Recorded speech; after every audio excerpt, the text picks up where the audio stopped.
The sensational Paris Olympics came to a close on August the 11th. I'm borrowing from the speech of the president of the International Olympic Committee during the closing ceremony overnight, and I'm sure you understand which river he was referring to. This was truly sensational for China, as the country tied with the United States for the most gold medals at 40, marking its best ever performance in overseas Olympic Games. In addition, Team China won 27 silver and 24 bronze medals, ranking second in the official medals table. Let's not forget that Hong Kong, China also won 2 golds, which meant the Chinese national anthem played 42 times in Paris, and 2 more golds were also clinched by Team Chinese Taipei.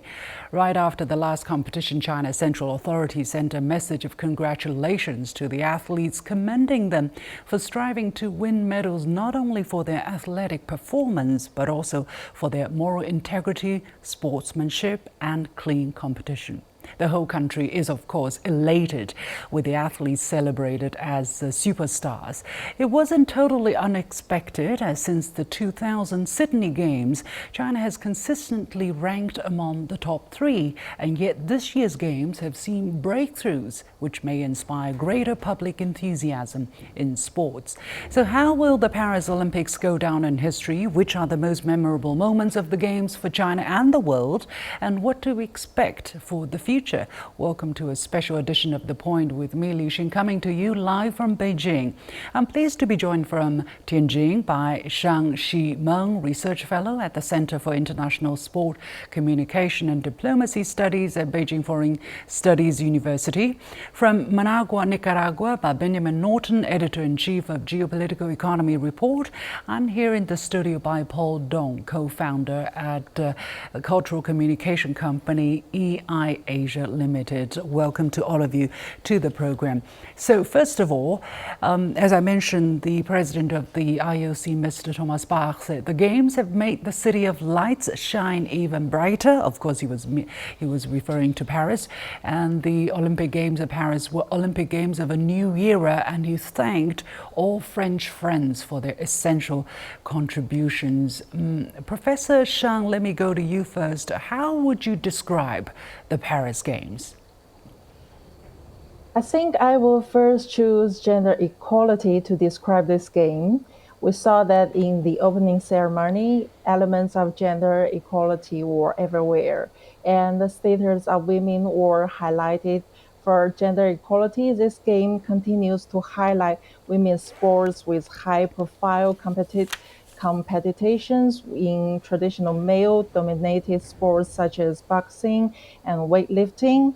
This game also has an equal number of male and female athletes for the first time in Olympic history, and Paris 2024 features several mixed gender events, including the mixed relays in athletics and swimming, and mixed team events in judo, table tennis, and tri. These events promote teamwork and collaboration between male and female athletes. Well, there was certainly a fair amount of controversy and criticism as well. Benjamin, let me go to you from your perspective. What stayed with you? Well, I think overall I agree that it was a historic Olympic game this year in Paris, and especially it's incredible to see that China tied for first place. And it's also noteworthy that if you look at the other countries in the top 10, they're almost all from the West. So China not only is an important voice for the Chinese people, but also for the global South as a whole, which, is the majority. The global South represents the majority of the world population. So I think that's very important symbolically. Now, in terms of other, political events that happened, unfortunately, we saw that the United States tried to politicize the Olympic Games, which is not new. We saw that in previous Olympic Games, there was a lot of criticism of Russia. And I would say there were a lot of double standards. Russia was not allowed to participate in the 2020, 2022, and now 2024 Olympics. And now the most recent example given was because of the war in Ukraine, which, that's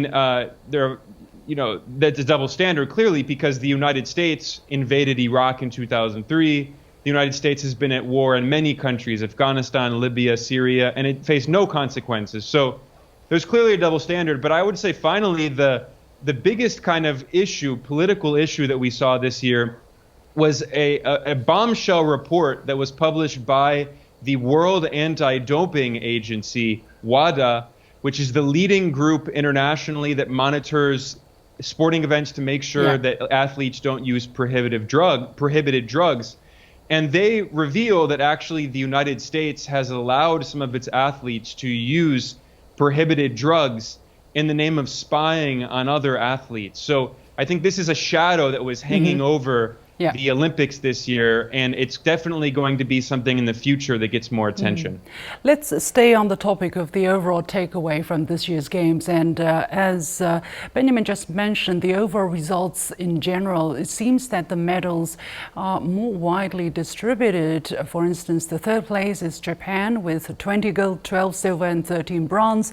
Let me go to Paul here, because you have been covering the Olympics. You have been observing for a very long time. What's your observation of the kind of trends, if there is any, emerging from the distribution of medals, including gold medals, of course?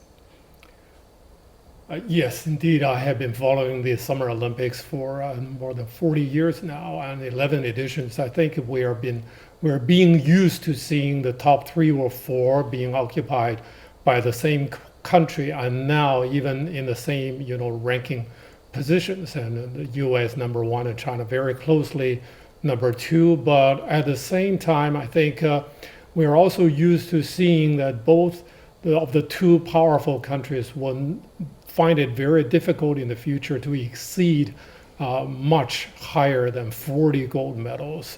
And it was 3 years ago, it was 39 for the U.S. and 38 for China. And at the same time, it was widely distributed among several other powerful countries and big sporting nations. That's true, but at the same time, it's kind of a regret for me to see that big countries like India still struggling to win simply one gold medal, this time to Pakistan, that very gold medal to Pakistan. But at the same time, there is still a lot of work to do. But back to the very first question, I think Paris, while deserving a lot of credit for being able to put together such a memorable event, you can call every edition of the Olympics like no other. But this time around, we understand that there are tremendous, challenges waiting for Paris before the Games started. And finally, you put things together in such a smooth way, and that strongly reinforced the confidence of people around the world in the very spirit of the Olympics. Is probably because of the beauty and the belief in the Olympics that will help every host nation in the future to prevail and successfully conclude the putting together of the Olympics. For sure, the Olympics has made this summer very special for the hundreds of millions of Chinese, including me and my family. Let's take a closer look at the Team China's performance. Let's review some of the outstanding performances and moments. For instance, Deng Yawen captivated Paris with a near-perfect BMX freestyle, securing China's first gold in the sport and making a major breakthrough for the country, because nobody expected her to clinch this gold, honestly. And then tennis star Shang Ximeng fought through tough matches, earning her place in history and solidifying her title as Queen Wen. China's men's 4x100-meter medley relay team broke the U.S.'s 40-year dominance, achieving a historic win and establishing China as a powerhouse in swimming. China's women's hockey team reached the Olympic finals for the first time since 2008, defeating Belgium in a tense shootout. Despite falling to the Netherlands, their return to the final signals a resurgence for Chinese hockey. Chang Yuan made history by winning China's first Olympic gold in women's boxing that you are seeing there. And Liu Huanhua set a new standard for China, claiming gold in the men's 102 kilogram weightlifting category. Breakdancer Liu Qingyi, who started at age 10, earned bronze in the debut of the sport at the Olympics, showcasing her remarkable dedication. And Chinese artistic gymnastics team dazzled with grace and power, capturing their first Olympic gold. And China's synchronized swimming team, or artistic swimming if you like, led by the Wang twins, dominated the competition, winning gold in both the team and duet events. So indeed, some of the most memorable moments. Professor Shang, let me go to you. So some people are trying to figure out exactly how remarkable was China's performance. If you look at the gold medal, 40, right, tying with the United States. But also, if you look at the medals, the overall medals number, it's still trailing behind the United States by over 30. So exactly how well did China do? I think one of the notable aspects of the 2024 Olympics was the wider spread of medal among different countries, reflecting the increasing global reach and competitiveness of sports. More nations than ever claimed the gold, silver, and bronze medals, basically showcases a growing diversity in Olympic success. So, for example, several nations from Africa and South America made breakthroughs, winning medals in sports where they were traditionally underrepresented. Kenya and Uganda maintained their dominance in long-distance running, while Brazil and Argentina had strong showings in team sports like football and volleyball. The distribution of medals reflected, of course, the traditional powerhouses like United States and China, but also emerging nations that are investing in sports and achieving new levels of success. Well, absolutely. And thank you very much, Professor Shang, for reminding us of the achievements and breakthroughs for the underperforming countries historically. But how do you look at the performance of Team China? As I said, this is the best in terms of performance, or some people say it's the best in terms of performance in history. And it's actually also the first time in history that a tie happened between the top two countries in terms of gold medals. So what's your comment? Do you have some comments there? I think China has made breakthroughs in many new Olympic events, such as freestyle BMX, speed rock climbing, breakdancing, skateboarding, and surfing. For example, Liu Qingyi, you just mentioned, a 17-year-old girl from Xinjiang, China, with her passion and efforts in breakdancing, has danced her way from a small-town dance studio in China to the Olympic world stage, the best stage in the world. This 17-year-old Liu Qingyi, this young girl, showed no fear, but grace and confidence. I think her experience will be an inspiration for all breakdancers and all the young generations in China. One thing I think these words I just want to say about it. Yeah. Okay. Benjamin, let's move on to you. You were talking about the anti-doping noises that have emerged, especially strong surrounding after Pan Zhanle won the 100-meter freestyle game. How do you look at these noises? I don't want to spend too much time, and I didn't want the whole show to focus on that, because I believe we are larger than this, and yet these noises are there predominantly on international mainstream media. How do you look at the louder noises, and especially when the United States are exposed to have committed even more serious offenses in doping? Yeah, well, I agree with you. It's unfortunate that the U.S. government decided to politicize the Olympic Games in this way. And in particular, not only criticizing Russia, but also criticizing China, and I would say very unfairly. We saw basically that Chinese athletes were harassed, especially the swimming team. In fact, there were reports that the average Chinese member of the swimming team was subjected to 21 tests, drug tests on average. Now, the average member of the U.S. swimming team was only subjected to 6 drug tests, and the members of European and the Japanese swimming team only had to do 4 drug tests on average. So why were Chinese swimmers forced to do so many? This is a form of harassment, and it was because the US was accusing China of supposedly using prohibited substances without evidence.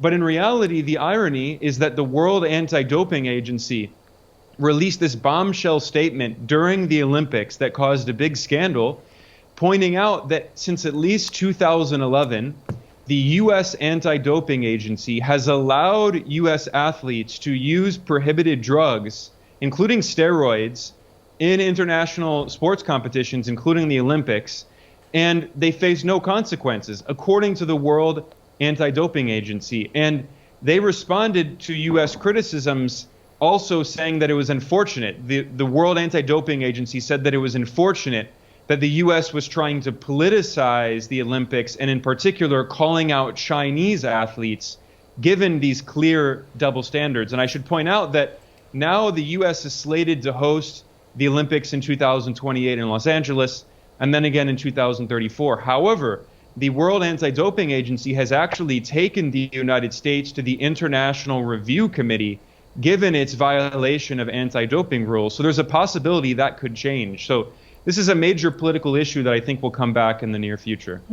Paul, what is your comment of these noises? How much have they overshadowed the more glorious, the more positive side of the Olympic story? And how do you expect the story to develop going forward? Will there be more collateral damage of the kind of political struggle between the US anti-doping agency and the world anti-doping body, which is WADA? I think basically, all the voices were from athletes and individuals during the games. That means the row between the two organizations, the WADA and the USADA, was kind of, put on a stop, and then that will continue after the games. That will resurface. I mean, it will be becoming even more fierce. I think the Chinese swimmers were trying their best to stay away from the noises during the competitions. But at the same time, I think it doesn't mean that there was no regret inside the Chinese system. When you made mistakes like food contamination, someone should be held responsible for that. It was nothing that you can take pride in.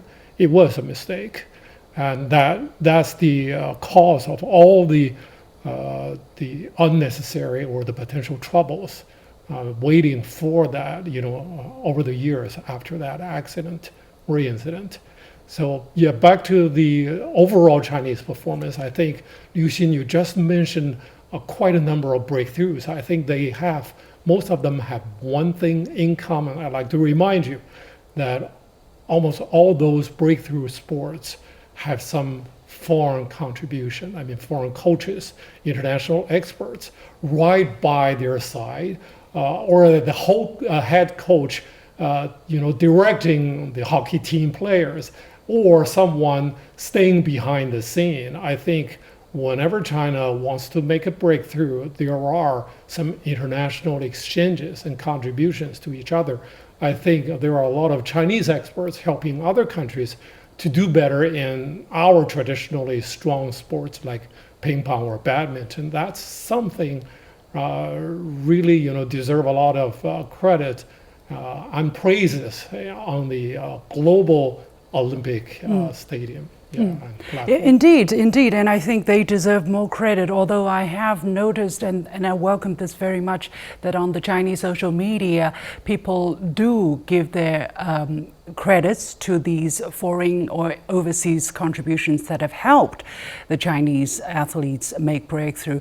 I also noticed that there are other subjects, people who have not won. For instance, Shang Ximeng, the Chinese swimmer who completed women's 10-kilometer open water final match, and she was the last one. She was the only one still swimming 20 minutes also after the rest of the athletes finished the game, and yet she was cheered on by the locals in Paris, and she was also cheered on here on the Chinese social media. Meanwhile, a delivery man literally his profession was to carry courier, Luan Yushui, who participated in mass participation marathon, got special mention by the national media during the closing ceremony. So Professor Shang, I would like to ask you about what is your comment on these unsung heroes being celebrated by the social media, being recognized by the social media? How important is that for the kind of educational purpose of the Olympic Games? I think there's a very interesting topic is China's public appreciates a more relaxed mindset and sense of humor from the younger generation of Chinese athletes, and they can accept the imperfections of the Olympic Games. Chinese people no longer place as much importance on winning gold medals as they once did. Instead, they value the breakthroughs and efforts of athletes and cheer for respectable foreign athletes more than ever before. That's definitely for sure, and I'm really happy to see that some of the moments that have been celebrated are truly touching, and I have tears in my eyes when I see these kind of moments, and I'm going to share with you some of them. For instance, after the ping pong mixed doubles final, a selfie was taken grouping Chinese, South Korean, and DPRK, or North Korean players, if you will. This is the picture you are seeing, and some people are saying this is the most significant photo emerging from the Olympic Games. I'm going to share with you a couple more. Benjamin, let me go to you. Benjamin, what is your comments to such moments when people from hostile countries, hostile regions actually come together under the umbrella of the Olympic Games? Well, I think that's what's beautiful about the opportunity presented by international sports events like the Olympics, the World Cup, other events is, there's kind of an irony because you do have the competition, but at the same time, it's a way of bringing countries together in collaboration. And it shows that countries can have political differences, but can come together. They can have put their political differences aside and have athletes that come and represent their countries and compete in a fair way, in a fun way that tries to bring people together. And it shows that you can have responsible competition that does not become conflict. So I think that it's always very important. It's very heartwarming to see these kinds of moments. And again, I just want to emphasize that I think the people of China should be very proud, not only for their own country, but again, I think China has shown as a leader of the Global South that the Global South can win. It can tie with some of the richest countries in the world. And of course, there were other countries in the Global South that did very well. Kenya, Brazil, Iran, Cuba, they all got multiple gold medals. So I think we're seeing slowly the diversification of the Olympics. Historically, if you go back 100 years, it was almost only Western countries, and over the years there's been more participation of the Global South, and now the Global South has begun winning, and I think China really represents a very positive symbol of that leadership. Absolutely, and these athletes have put in a huge amount of efforts. Their dedication is truly worth commending. I want to share another photo, which I think again highlighted the Olympic spirit, is Chinese player He Bingjiao. She brought a Spanish pin onto the podium in tribute to the injured player Carolina Marin, also from Spain. And another moment, we know this rivalry, so-called rivalry between China and the United States. The United States often criticized on Chinese social media, and yet this U.S. weightlifter Hampton Morris, he is the first American weightlifting medal in 40 years, and stories about him, images about him, having a big smile has gone viral on Chinese social media. Paul, what are your thoughts when you're seeing this kind of video? To me, it's very heartwarming, and it shows that the Chinese people have their judgment about what to be celebrated, despite the differences between their political views or between governments. Yes, Lucian, if in a week you still ask me about the most memorable moment I have about the Paris Games, I wouldn't be able to take off He Bingjiao off my mind. the very moment that I can remember that during the awarding ceremony, she presented in her both hands one pin of Team Spain and the silver medal.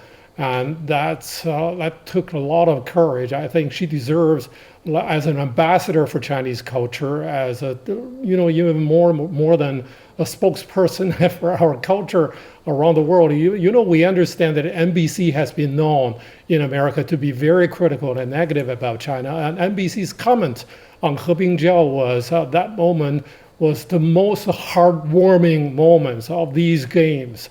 And that means that she has won so much in terms of PR for this country. Absolutely. And it's indeed a courageous move to do, given the kind of political atmosphere between the two countries. I do want to come back to Benjamin, though. People are talking about this great rivalry between the United States and China. At least, America is seeing China as very much of a threat and rivalry, although China has said we're not in competition with anybody. And yet, especially this tie almost comes as some kind of a symbolic demonstration of the kind of competition that's going on. How do you look at the kind of pressure that China is going to have going forward? Benjamin, unfortunately, we are not able to hear you. Yeah, sorry about that. Yeah, go ahead. Yeah, I was going to say, I agree that it's a perfect symbol of how these countries can work together. They don't need to be in conflict. They can have competition, but at the end of the day, they both end up winning. That's actually the perfect symbol. It's possible for win-win cooperation here, for the US and China to win. We saw it in the Olympics. And I think China has the right attitude. That, again, it doesn't mean that you need to have a perfect friendship and be close allies, but you can responsibly manage your differences and compete together, but in the same game that ultimately seeks to advance yourself. Instead of trying to destroy the other side, instead of trying to have a zero-sum competition, I think that the Olympics are a perfect symbol of that. And the fact that they both came in first place and tied, I think is a great symbol of what can happen in the future. And I agree that when officials in China talk about managing the relations with the United States, they often don't even talk about competition. They say that we want to have win-win cooperation. Unfortunately, it's the US that constantly uses this language that emphasizes that China is an adversary. But China is not an adversary. China wants to develop itself. And as we've seen in the results in the Olympics, China has made enormous progress in developing the country and now representing itself on the international stage and tying for first place. It's an incredible victory.